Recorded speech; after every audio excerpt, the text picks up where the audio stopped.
This is HOA rulebook. She brought a scanner and a grudge. I am standing in the parking lot of Summit Ridge Landing Association in Sarasota, Florida, watching Janice Garcia slap a bright red toe tag on my friend's truck mirror, and she is screaming at me like I just committed a felony. You missed the deadline, and now you get the consequences. She waves the tag in my face, then points at the tow truck idling 20 feet away, its amber strobe cutting through the humid night air. The driver leans against the wheel lift, arms crossed, waiting for her signal. I work as a logistics coordinator, which means I run on deadlines every single day, and I know what a real deadline looks like. This is not one. My friend Mark pulled in 15 minutes ago to drop off groceries because I was on a call with a client in Atlanta and I could not leave my desk. He parked in the guest lot, exactly where guests are supposed to park, and now Janice is treating him like he is blocking a fire lane. I step between her and the truck. That is not how guest parking works, Janice. He has been here less than 20 minutes.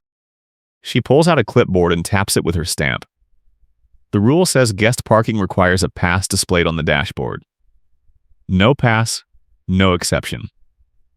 You do not get an opinion, you get a fine schedule. I glance at the truck. Mark put the pass on the dash. I saw him do it. I point at the windshield and sure enough, the blue guest pass is sitting right there in plain view. Janice follows my finger, squints, then shakes her head. That pass is not displayed correctly. It is supposed to be in the lower driver's side corner. Your friend put it in the center. That is a violation. The tow driver unhooks a strap and lets it clank against the truck bed, testing the hookup point. I feel my chest tighten. I am in the middle of a huge contract negotiation right now, one that could bring in serious money if I can stay focused, and distractions like this could cost me hours I do not have. I pull out my phone and open the HOA portal. The guest parking rules are right there. I scroll to the section about pass placement. It says clearly visible. It does not say lower driver's side corner. Janice steps closer, close enough that I can smell the faint chemical scent of whatever she uses to print her enforcement notices. You do not get to interpret the rules. I do. That is what the board appointed me to do. And I am telling you that truck is getting towed in 5 minutes unless you move it right now. Mark is inside my condo, probably halfway through unloading bags. I text him to come outside immediately. Janice sees me typing and her face goes smug. Oh, now you are going to call for backup? That is cute. The tow company has blanket authorization from the association. Once I make the call, it is done. You cannot stop it. She lifts a handheld radio and keys the mic. Unit 3. Proceed with hookup on the gray Ford in guest lot B. The tow driver nods and moves toward the truck. I step in front of him, hands up. Hold on. This is not legal. You cannot tow a vehicle that is legally parked with a valid guest pass. The driver stops, glances at Janice, then back at me. Lady says it is authorized. I do not get involved in HOA disputes. Mark bursts out of the building, grocery bag still in his hands. What is going on? Janice wheels on him. You parked illegally. Your truck is being towed. If you want it back, you can pay the fees at the impound lot. Mark looks at me, then at the tow tag, then at Janice. I put the pass on the dashboard. I followed the rules. Janice taps her clipboard again. The pass was not in the correct position. That is a violation of Section 4.3 of the Parking Enforcement Policy. Your vehicle is subject to immediate removal. I take a breath and try to keep my voice calm. Janice, you are the treasurer. You handle fees and budgets. Since when do you have enforcement authority? Her eyes narrow. The board gave me temporary enforcement duties while we search for a new compliance officer. That means I have full discretion to interpret and apply the parking rules. The tow truck's amber strobe kicks on, flooding the lot with pulsing light. A neighbor across the way pulls their blinds back, watching the whole scene like it is a show. Another window lights up 2 units down. Janice notices and her smile widens. Everyone is watching. Everyone is going to see what happens when you think you can ignore the rules. Mark drops the bags on the pavement. I am not ignoring anything. I parked legally. I put the pass where it could be seen. If you tow my truck, I will file a complaint with the county. Janice laughs, actually laughs, and pulls a printed packet from under her clipboard. Go ahead. I have copies of every rule, every policy update, every board resolution. I will bury you in notices until you run out of printer ink. You want to fight this? Fine. But your truck is leaving this lot tonight, and you are going to pay $300 to get it back. Plus storage fees. Plus the late penalty if you do not pick it up within 24 hours. I pull out my phone again, this time to record. I hold it low, just capturing audio for now. I am keeping my video in my pocket, because I am saving one clip for the finale. Janice sees the phone and takes a step back. You are not allowed to record me without permission. Florida is a 2-party consent state for audio recordings and private conversations, but this is happening in a common area parking lot with witnesses and flashing lights. This is not private. I keep the phone where it is. This is a public space. I am recording a public enforcement action. Janice looks at the tow driver. Do your job. The driver hesitates, then moves toward the truck again. I step directly in front of the wheel lift. If you hook that truck, you are participating in an illegal tow. The HOA contract with your company requires documented violations and photographic evidence before any vehicle can be removed. Do you have that? The driver pauses. I got a call from the HOA. That is all I need. I shake my head. No. Your contract says otherwise. If you proceed, I will file a complaint with the County Consumer Protection Office and with your company's regional office. You will be personally named. The driver looks at Janice. Is that true? Janice waves her hand. He is bluffing. The contract gives us full authority. Hook the truck. The driver shakes his head. I am not hooking anything until I see the contract. If this guy is right, my company is going to fire me. Janice's face goes red.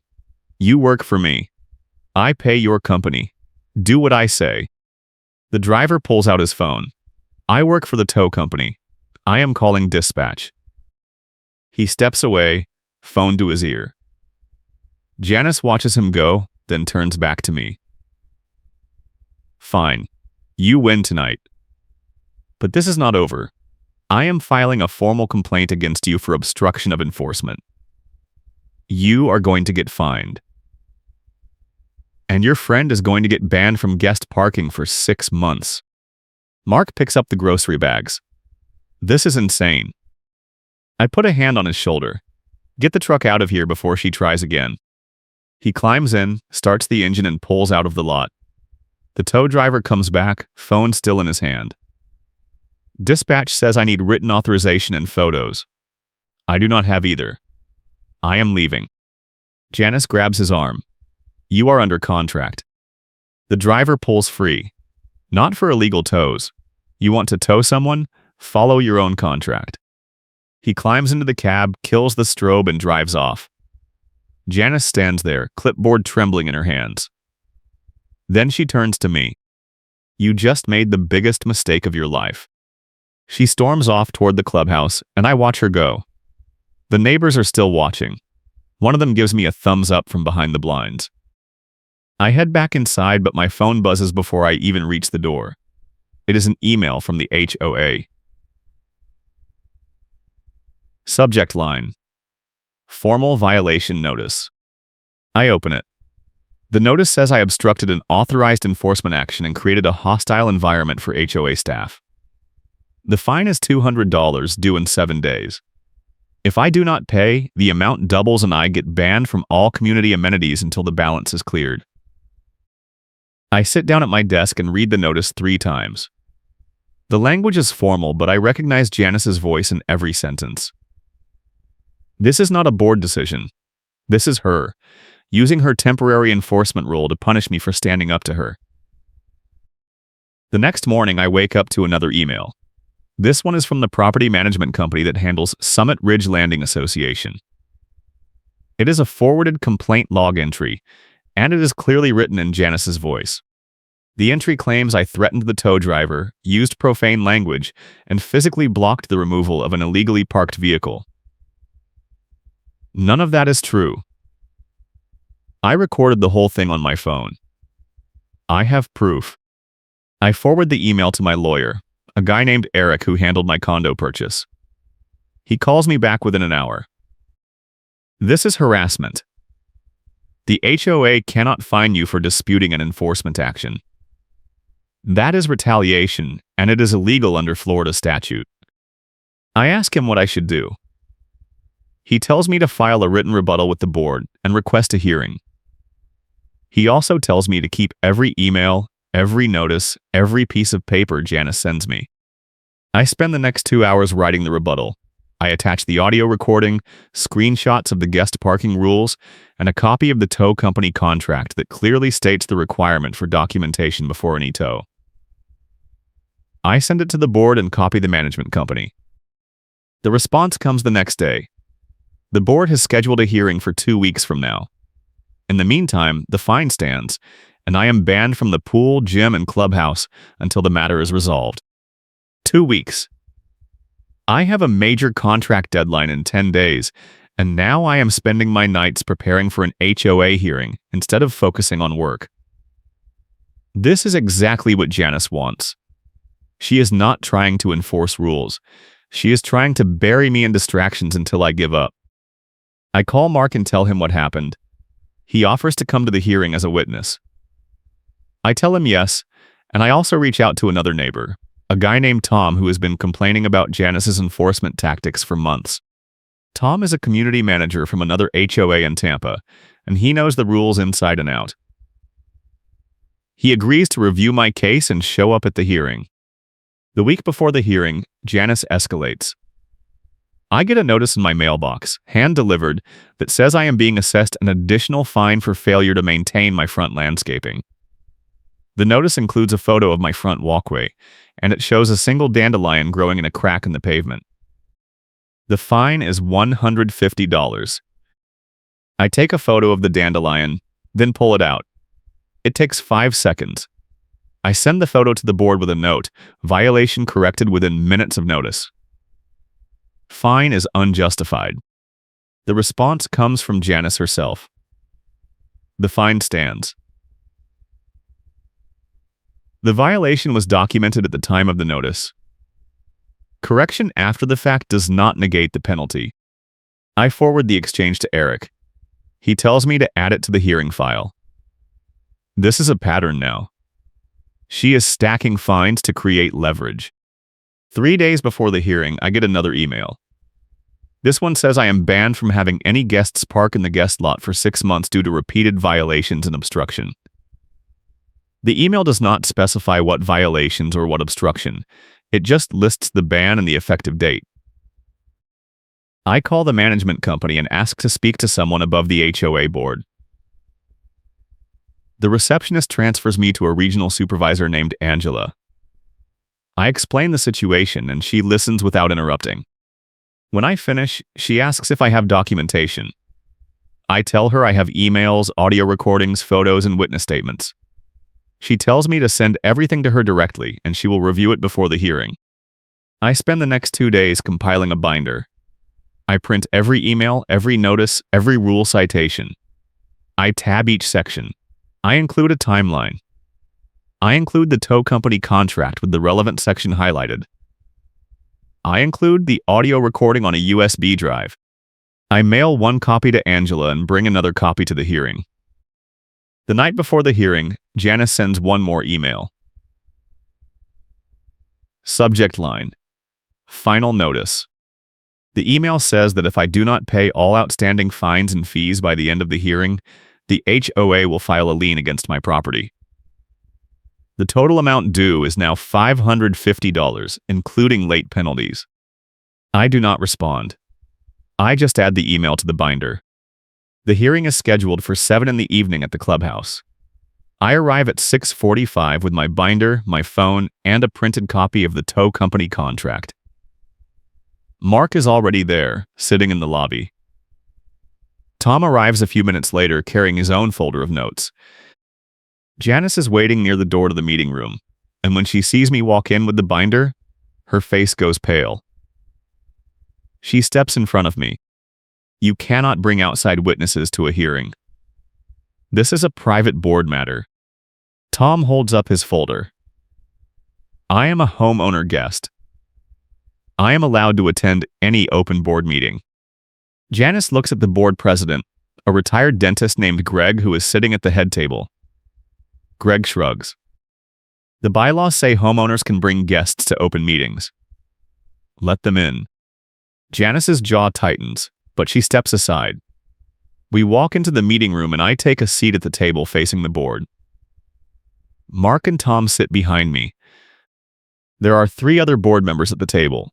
Greg, a woman named Linda who handles landscaping, and a guy named Paul who is supposed to oversee compliance but has been absent for months.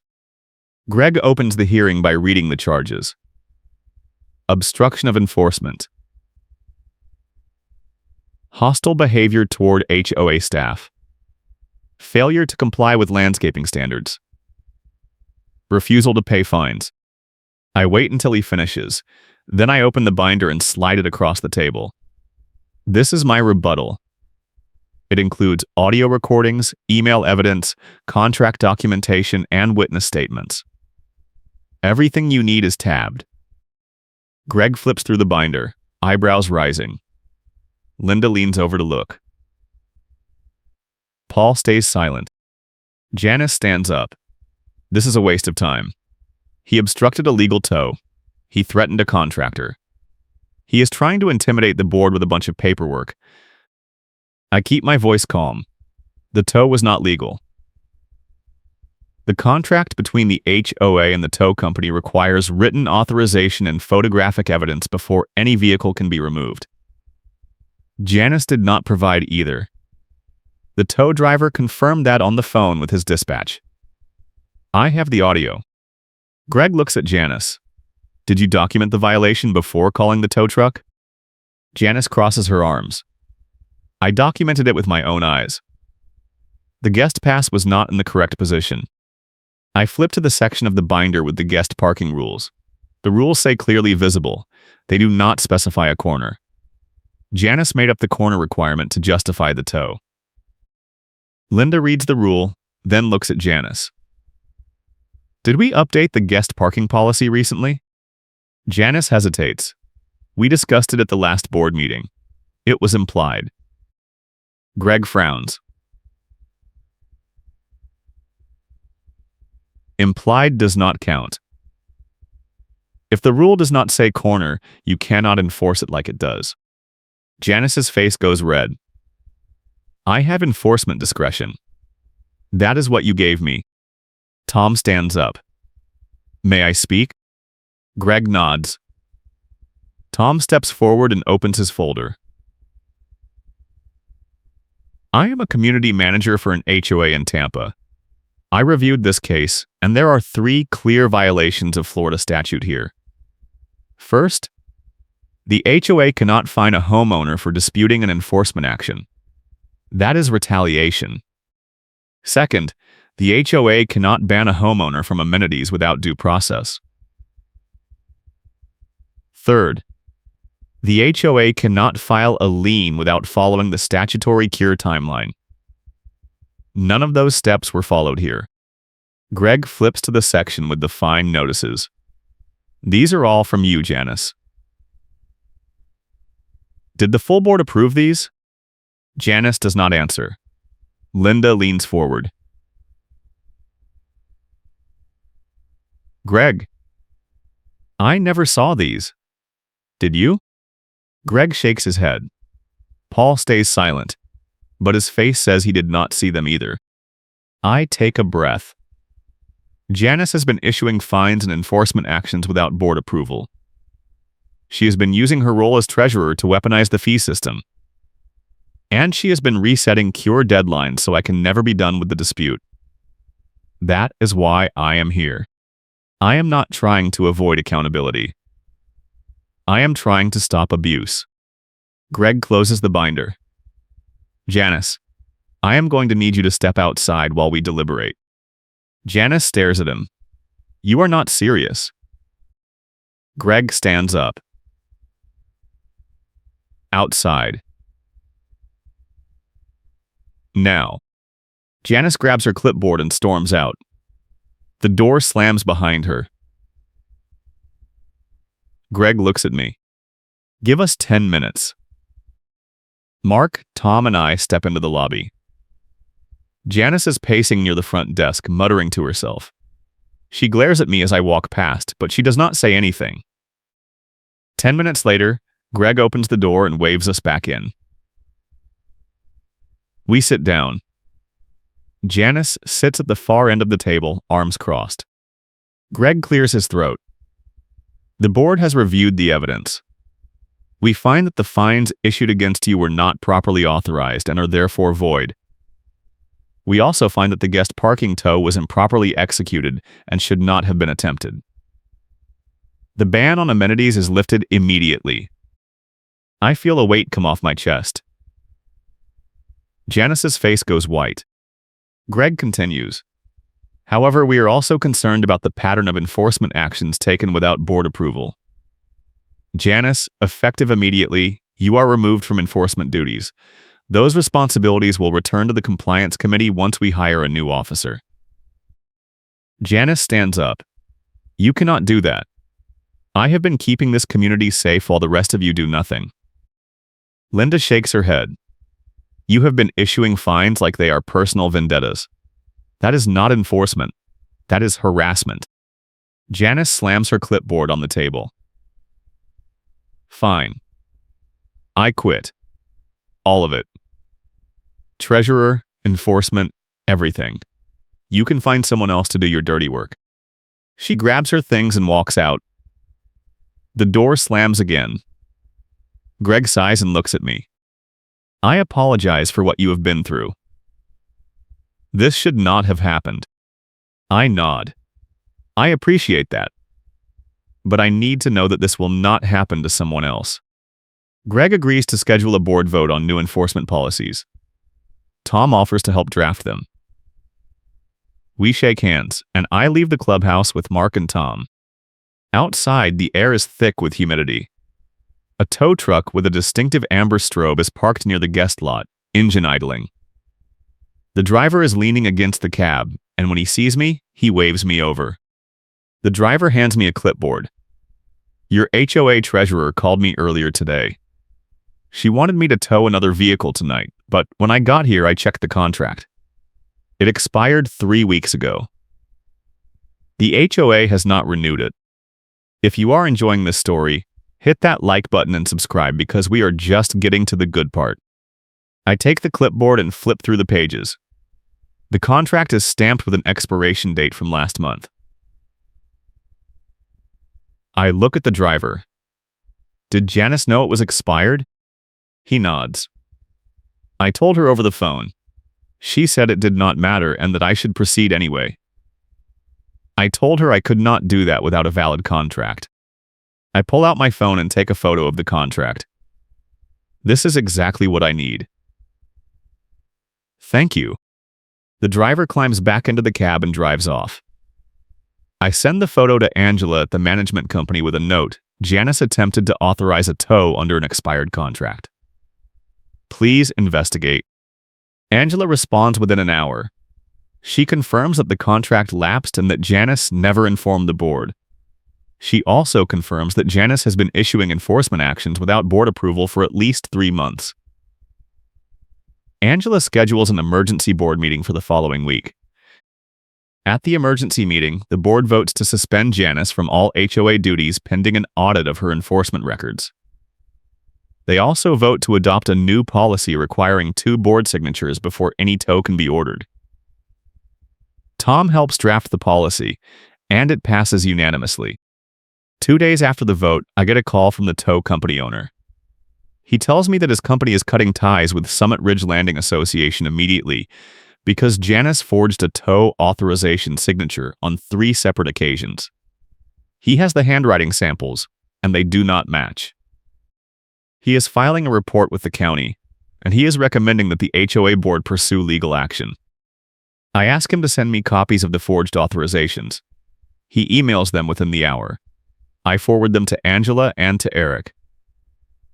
Eric calls me back and tells me that forgery of an official HOA document is a third-degree felony in Florida. If the board presses charges, Janice could face criminal penalties. The board schedules another meeting. This time, they invite the county attorney. Angela presents the forged authorizations. The county attorney reviews them and confirms that the handwriting does not match the authorized board signatures. He recommends that the board file a formal complaint with the state attorney's office. Greg looks at me. Do you want to press charges? I think about it. I think about the nights I spent preparing for the hearing instead of working. I think about the stress Janice put on Mark, on Tom, on every other homeowner she targeted. I think about the next person she might do this to if she is allowed to walk away. Yes. I want to press charges. The board votes unanimously to file a complaint. The state attorney's office opens an investigation. Janice is removed from the board entirely, and her access to HOA systems is revoked. 2 weeks later, I am sitting in my condo when I get a call from Angela. She tells me that a group of homeowners has filed a petition to hold a special election. The petition calls for a full board recall and a review of all enforcement actions taken over the past year. The petition has enough signatures to force a vote during the next scheduled meeting. I ask Angela if she thinks the recall will pass. She tells me it is almost certain. The homeowners are angry, and they want accountability. The special election is scheduled for the following month. I attend the meeting with Mark and Tom. The clubhouse is packed. Nearly every homeowner in the community is there. Janice is not. Greg opens the meeting by reading the petition. Then he calls for a vote. The recall passes with 87% support. The entire board is removed, and a new election is scheduled for 2 weeks later. At the new election, Tom runs for a seat on the board. He wins by a landslide.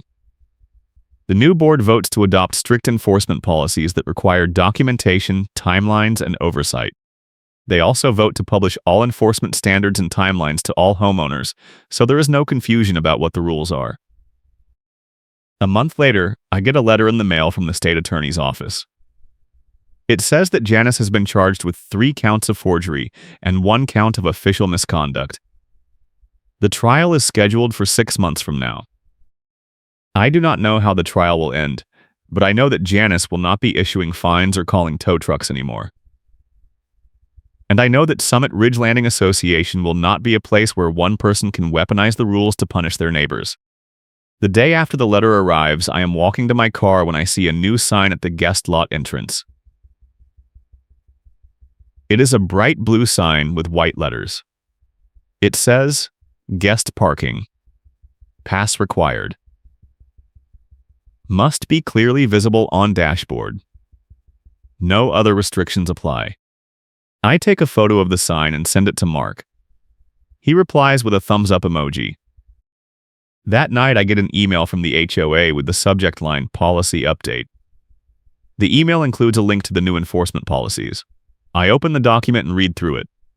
Every section is clear. Every timeline is defined. Every step requires documentation and board approval. At the bottom of the document, there is a note. All enforcement actions taken prior to this policy update are under review. Homeowners who believe they were wrongly fined or penalized are encouraged to submit a request for refund or correction. I forward the email to Eric and ask him to file a claim on my behalf for the fines Janice issued. He tells me he will handle it and that I should expect a refund within 60 days. The refund arrives in 45 days. It is a check for $550 plus interest. The memo line says, "Resolution of improper fines." I deposit the check and send a thank you email to Angela and the new board. Angela replies and tells me that the HOA has received over 30 refund requests from other homeowners. The total amount refunded is over $15,000. She also tells me that the new board is working with an attorney to recover those costs from Janice personally. 2 months after that, I am at the pool when Tom walks over and sits down. He tells me that the forensic audit of Janice's enforcement records is complete. The audit found that Janice issued over 200 improper fines over the course of 18 months. She collected over $50,000 in penalties that were never authorized by the board. The money was deposited into the HOA General Fund, but Janice used her role as treasurer to redirect portions of it into discretionary accounts that she controlled. Tom tells me that the new board is working with the state attorney's office to add embezzlement charges to the case. He also tells me that the HOA's insurance company is cooperating and that they expect to recover most of the misappropriated funds. I ask Tom if he thinks Janice will go to jail. He tells me he does not know, but he hopes so. 3 months later, I get another letter from the state attorney's office. It says that Janice has accepted a plea deal. She will plead guilty to 2 counts of forgery and 1 count of official misconduct. In exchange, the embezzlement charges will be dropped, and she will serve 18 months of probation plus 200 hours of community service. She is also banned from serving on any HOA board in Florida for 10 years. I read the letter twice. It is not the outcome I hoped for, but it is something. Janice will not be able to do this to anyone else. At least not in an HOA. The same week, I am walking out to my car when I see a tow truck parked in the guest lot.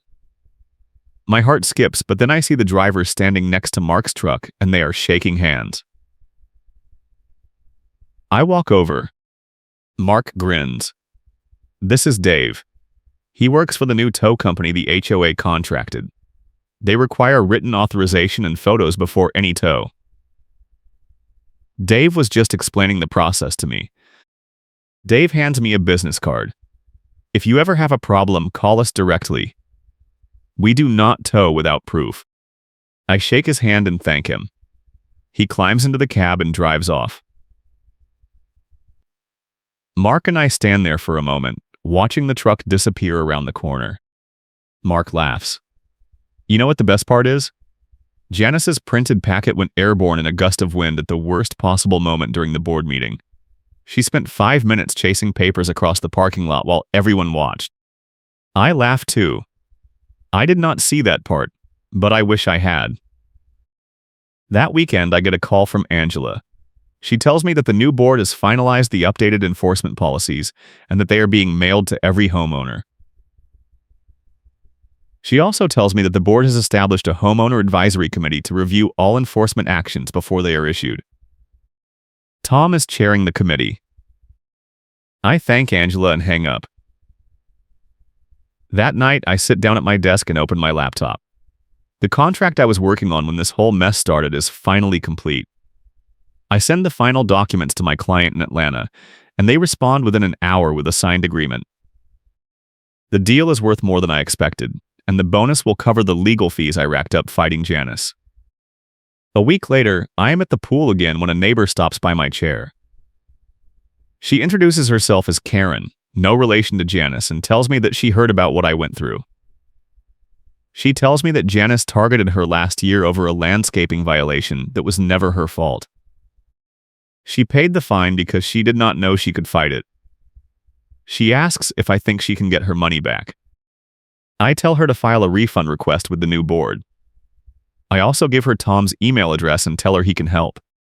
2 weeks later, the neighbor stops by again. She tells me the board approved her refund.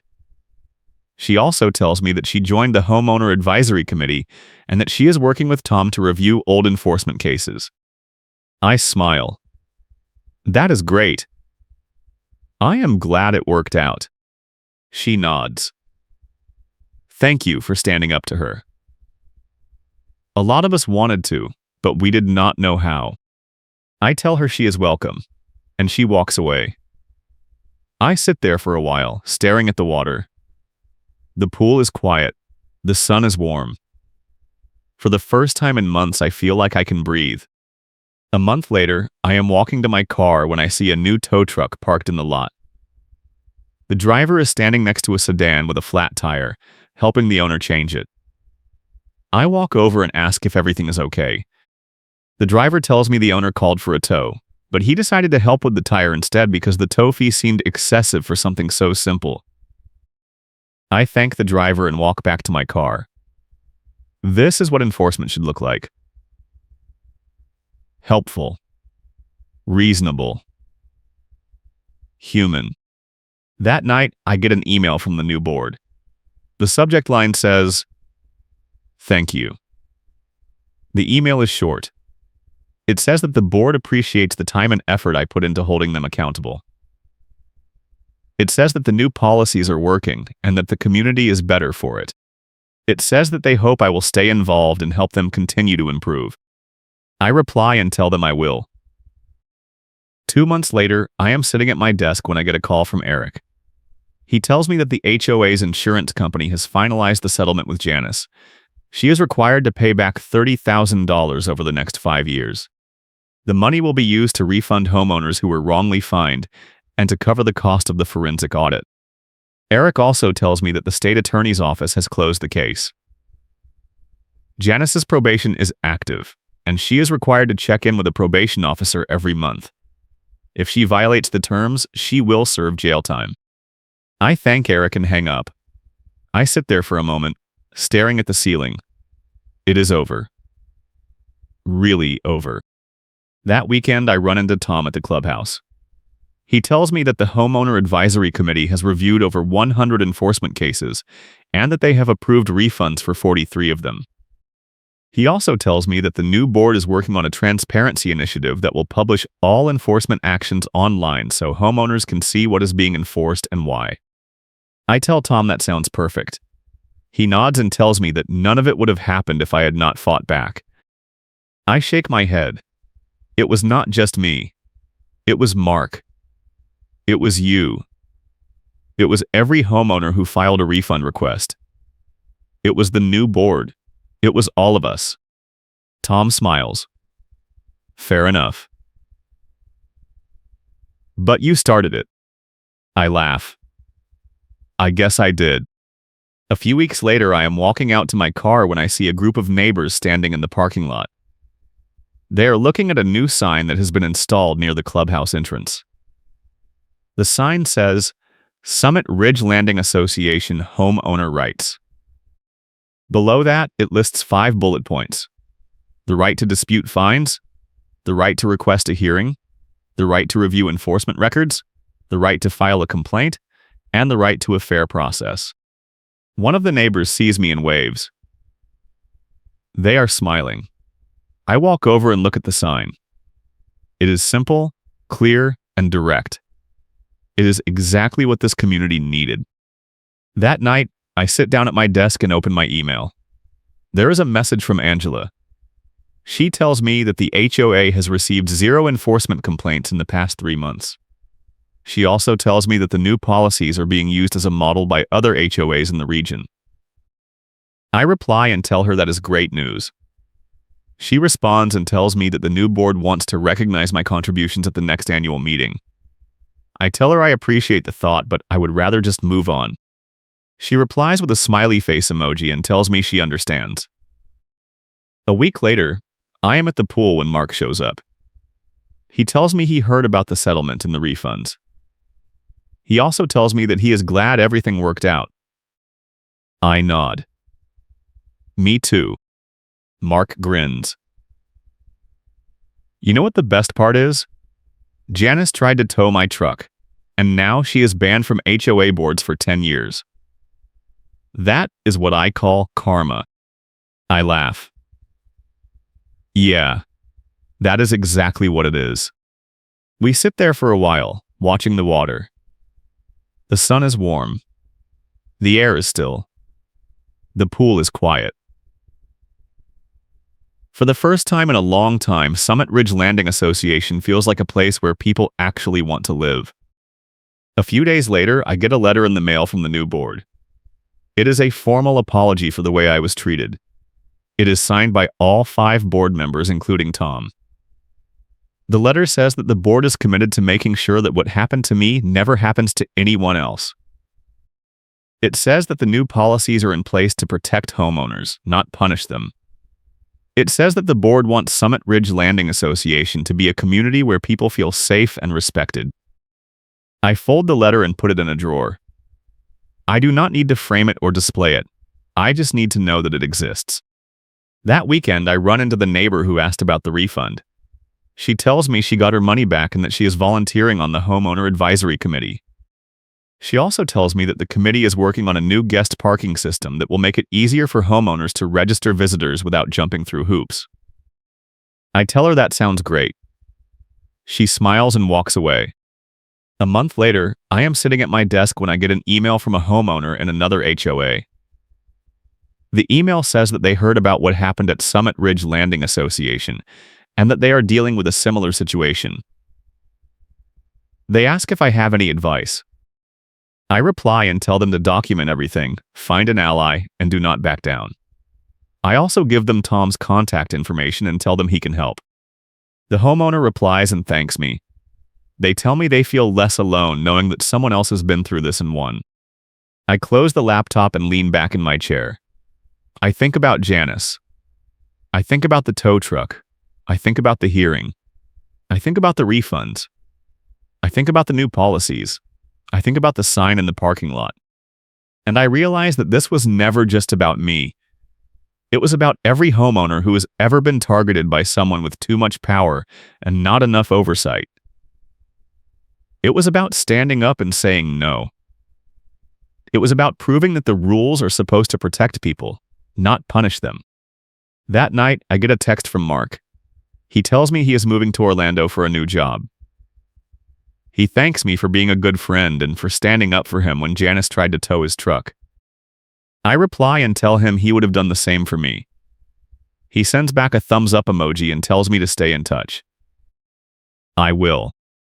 A few weeks later, I am walking to my car when I see Tom standing near the clubhouse. He tells me that the Homeowner Advisory Committee has completed its review and that the board is adopting every recommendation. He also tells me that the committee is being made permanent and that they are recruiting new members. I tell Tom I am glad. He nods and tells me that the community is in a better place now. I agree. That weekend, I sit down at my desk and pull out the binder I made for the hearing. I flip through the pages, looking at the emails, the notices, the timeline. I think about how close I came to giving up. I think about how easy it would have been to just pay the fines and move on. But I did not. And because I did not, 30 other homeowners got their money back. The board was replaced. The policies were changed. And Janice lost her power. I closed the binder and put it on the shelf. I do not need it anymore. But I am keeping it, just in case. A month later, I am at the pool when a new neighbor introduces himself. He tells me he just moved in and that he heard about the enforcement reforms.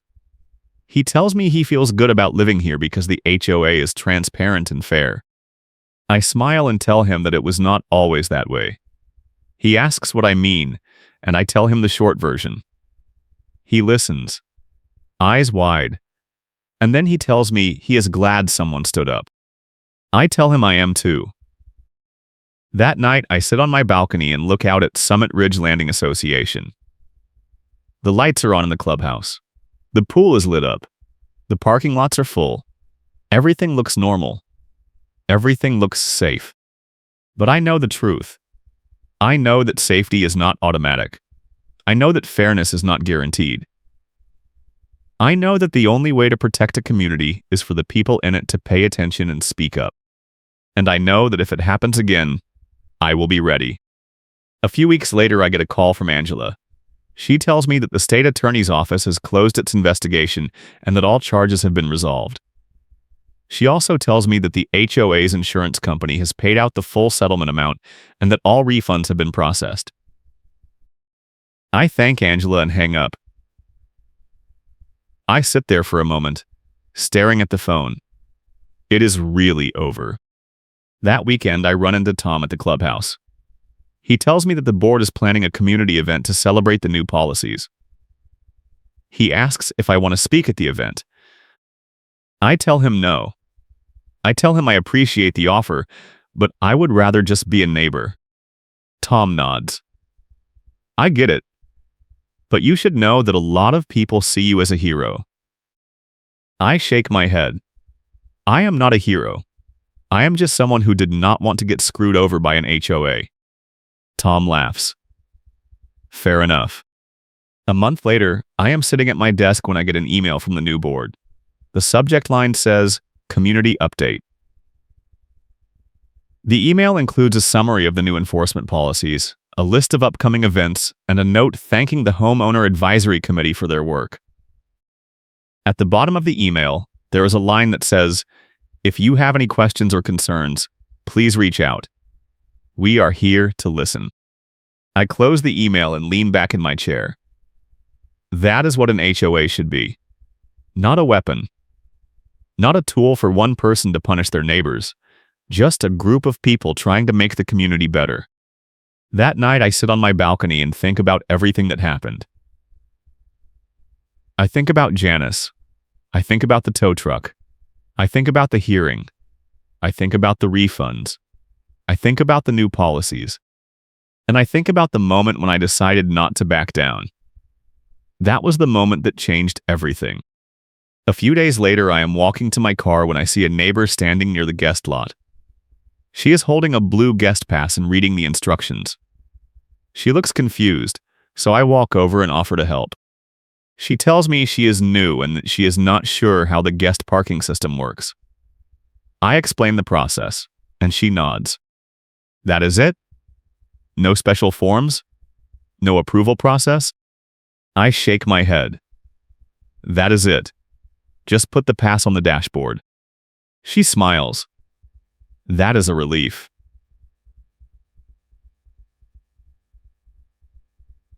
I heard horror stories about HOAs, and I was worried this would be complicated. I tell her it used to be. But it is not anymore. She thanks me and walks away. I stand there for a moment, watching her go. And I realize that this is what I was fighting for.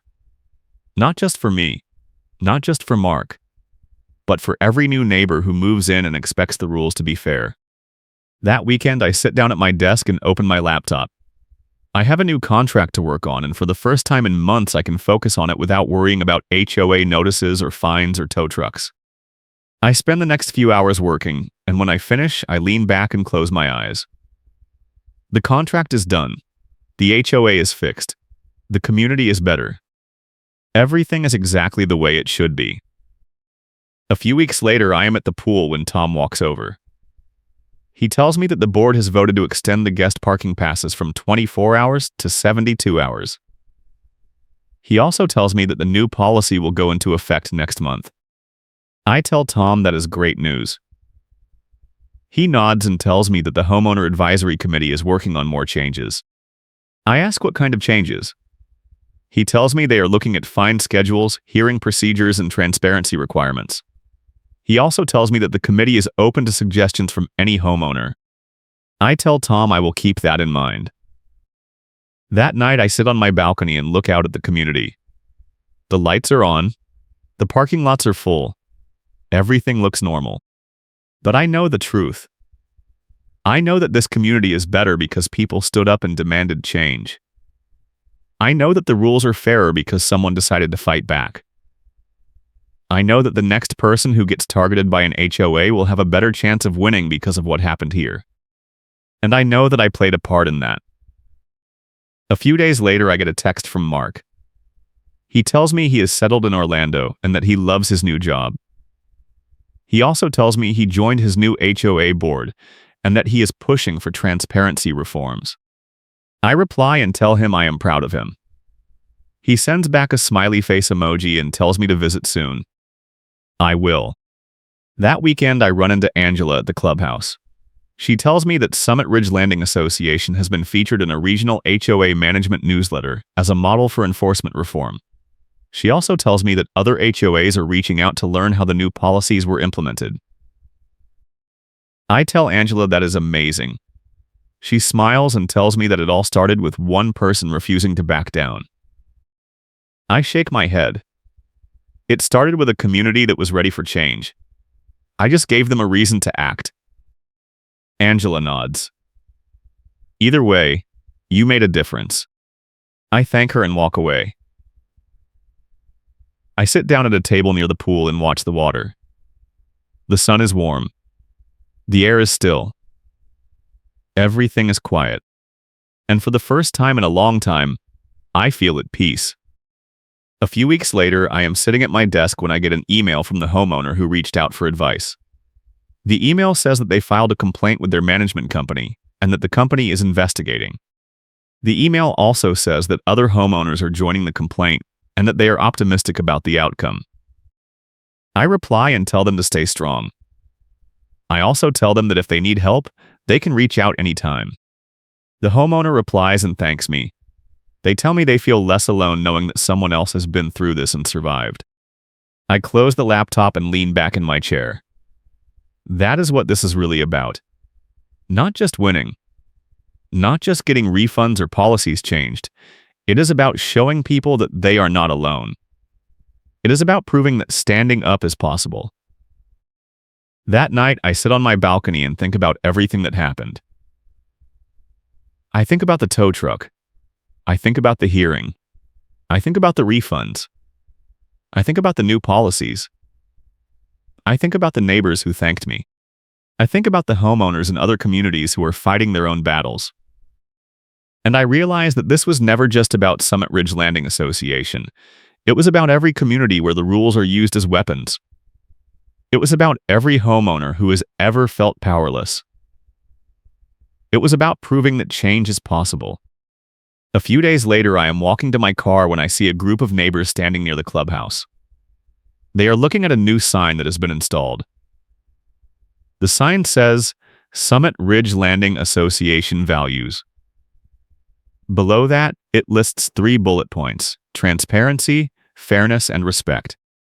One of the neighbors sees me and waves. They are smiling. I walk over and look at the sign. It is simple, clear, and direct. It is exactly what this community needed. That night, I sit down at my desk and pull out the letter from the new board. I read it again. The apology. The promise. The commitment. And I realize that this is what accountability looks like.